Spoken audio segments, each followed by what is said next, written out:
Hello everyone, today we are going to learn basic CorelCAD tutorial how to draw ellipse.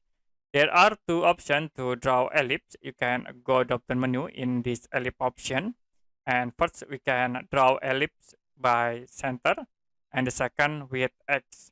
So in there I will use center and you need to specify for center point. I will click in here center point.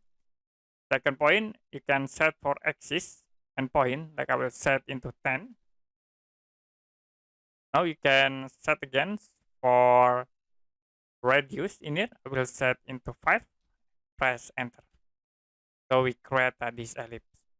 And the second, we create ellipse by using X. You can click at this icon. Click start from this point, start point, and then move into here. You can set for diameter ellipse. I will set into 10. And then you can set for the radius, set into 5 and press enter. So it creates a circle. Okay, you can click again this option X. I will click in here to this point. For diameter, I will set into 20. And then for radius in the vertical, set into 5 and press enter again. Okay, that's it for basic CorelCAD tutorial how to draw ellipse. And if you have any question about tutorial, you can comment below this video.